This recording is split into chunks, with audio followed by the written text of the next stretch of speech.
let's take a few moments to just drop in once again to this moment as it is.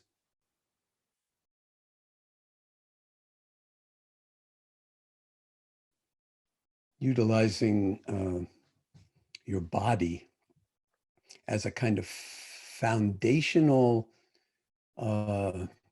vehicle for grounding you in everything we just talked about, in the wisdom that's intrinsically yours and intrinsically here and intrinsically nowhere else but now, nowhere else but here. And that it's not just about everybody else. You were not left out. Your intrinsic beauty is and multiple intelligences is as profound as anybody else's. And the world needs you to be you as you are, not some, sort of constructed, fabricated ideal of you. We're not idealizing ourselves. We're not idealizing each other. And it's very important that we not idealize mindfulness meditation as a practice or as a way of being. So can we let it simply be as it is, this moment, with the breath coming into the body, with the breath leaving the body, and with the body itself positioned, stabilized, whether you're in a sitting position or lying down or standing on your head for that matter, or running, because it can be adapted to running or swimming or virtually anything else. But now, for the most part, I'm guessing we're either lying down or sitting. And can you simply give yourself over to a sense of the body as a whole, as it is, dignified,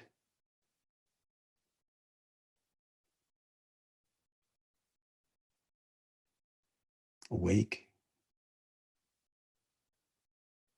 open-hearted, and calm to whatever degree that might be the case in this moment. We're not trying to force ourselves to be calm, but if there is calm, it'd be nice to be aware of it.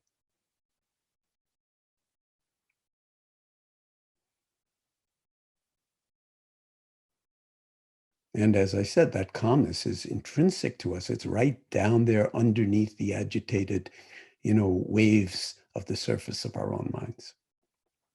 So the calmness is not something we get, but something we drop into.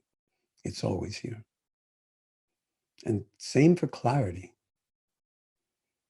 But we have to learn to recognize it, familiarize ourselves with it, inhabit it, so to speak, trust it. And so dropping in to silence and resting in awareness, moment by moment by moment, as we sit here or lie here, falling awake. No matter what time zone you find yourself in, because it's still now, and it always is.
Now, it doesn't take all that long for us to discover whether you're brand new to meditation practice or whether you've been at it for a long time by the calendar, that the mind really does have a life of its own. And just because we've given it an assignment to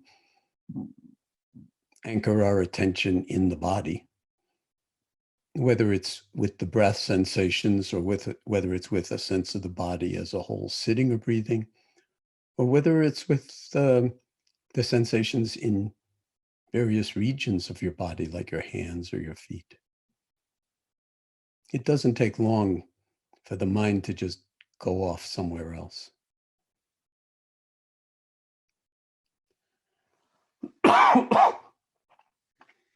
And that does not mean that you're a bad meditator. It's in the nature of the mind to wave, as we saw, just as it's in the nature of the ocean to wave, depending on atmospheric conditions. And we have a lot of storms in our mind, so it's not even bad. It's just part of the curriculum of meditation practice. And so the simple instruction for those of you who are relatively new to the practice is to just notice what's on your mind when your mind is no longer, your attention is no longer grounded in the body. Just notice what's on your mind. And then in noticing it, you can notice how it is in the body in this moment. If you're falling into fear, for instance, there might be a contraction someplace in the chest or in the shoulders or the neck or the jaw. If you're falling into boredom, it may just feel like sleepiness and, you've lost touch with the breath and the body. If it's anger, there may be, tension in your hands or in your fists or in your jaw. And whatever it is, that noticing is mindfulness. That noticing is pure awareness. Of course, you can get lost in thinking about it, but the thinking is extra and it comes afterwards. The immediate recognition is awareness itself. And then all of a sudden you're back, so you can come back into the body and reset, reboot the system, so to speak. And here we are again, it's present moment. We don't need to blame ourselves. It's not like, oh, I'm bad because my mind wandered. What do you expect? That's what the mind does. But we're cultivating an aspect of mind that's independent of those kinds of activities at the surface, and also the kinds of things that cause us to be so riled up or so tumultuous in our own minds at the surface. What I was speaking of yesterday is classically called causes and conditions. And so if the mind wanders 1,000 times in, 1,000 nanoseconds, every time noticing what's on your mind and coming back into the body and feeling whatever is here to be heard, whatever is here to be felt, excuse me. And beginning again, every moment, every in-breath is a new beginning. Every out-breath, complete letting go. And as we've been emphasizing, there's really no place to go. There's nothing to do. And there's no special mindful state that if you felt it, you'd know, I've attained it. This is it. Let me keep it now. Let me hold on to it, which of course is impossible. So every state, if you embrace it in awareness, is a mindful state. Every state of your mind, every state of your body.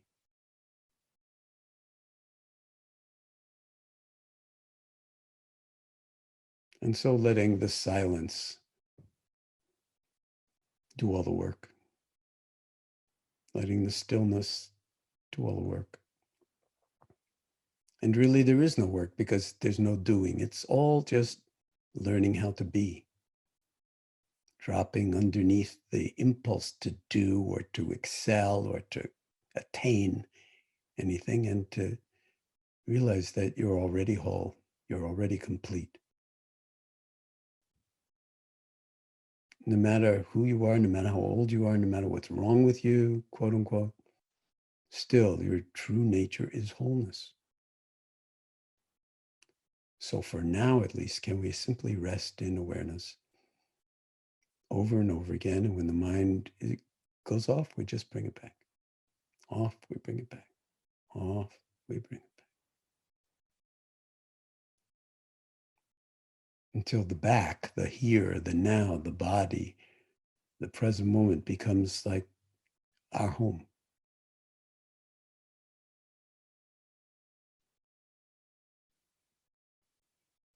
And we can take up residency here and be comfortable in our own home, which is the root meaning, by the way, of the word rehabilitation. Learning to live inside again, inside the body, inside our life as it is. Not as we'd like it to be, but as it is, and finding freedom and clarity and acceptance and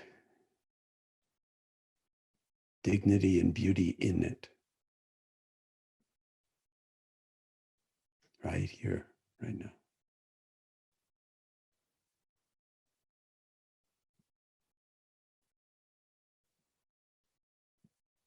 So giving yourself over to the meditation practice as if there were no tomorrow, as if this is it, as if your life depended on it,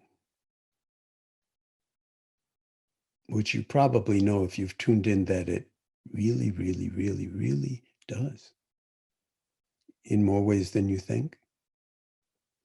And actually in more ways than you can think, or any of us can think, because thinking is wonderful and very, very important aspect of our human intelligence, but it's not the only form of intelligence. And there are limits to our capacity for cognition and comprehension in that kind of cognitive way. And awareness is a whole other dimension of intelligence that is just simply bigger than thought and bigger than emotion, and therefore can regulate how we learn, how we grow, how we heal, and how we live the life that's truly ours to live, independent of the way things are in the outer world or the inner world, the causes and conditions that drive us to reactivity or drive us through fear or ambition or, or I don't mean ambition in the sense of ambition. I mean, it's more like greed, grasping. And so allowing silence underneath my words, everything I'm pointing to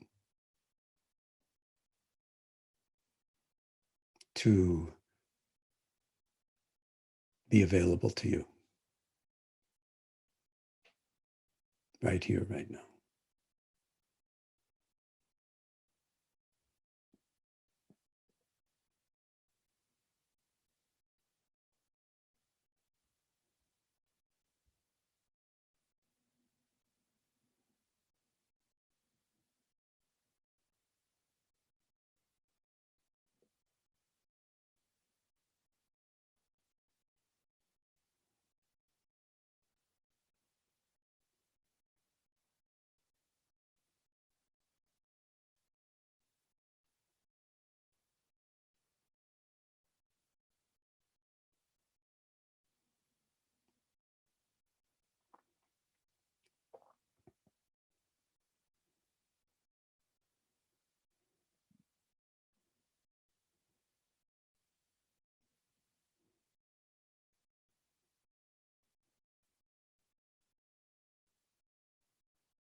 So where is your mind right in this moment?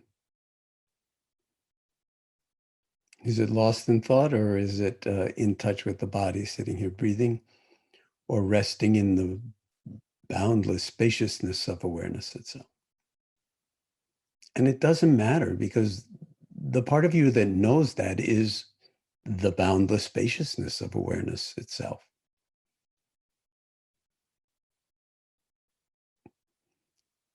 So you can't actually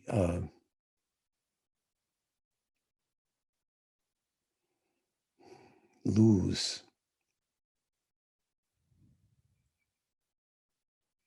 as you incline your own mind and heart towards wakefulness, even in such a very difficult and challenging time when we do have to sequester ourselves and maintain what they're calling social distance. But we're more connected socially in this way than, if we were all together in the same room, breathing the same air.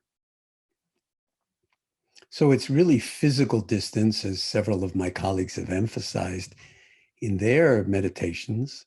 It's really physical distancing that we're engaged in.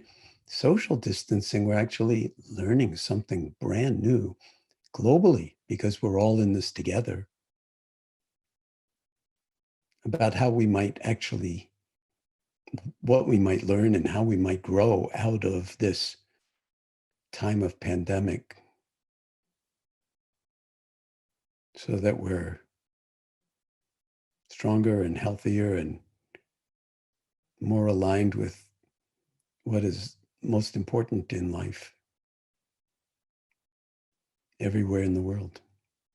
And we'll need it just to deal with global warming and with all the craziness that happens in this world, especially with trolling and disinformation that countries are putting out with tremendous, accelerating, you know, enthusiasm, basically, to mess with our minds. And so it's really important to fine tune the mind and learn how to recognize uh, suspect information and see through fear and manipulation and greed and things like that.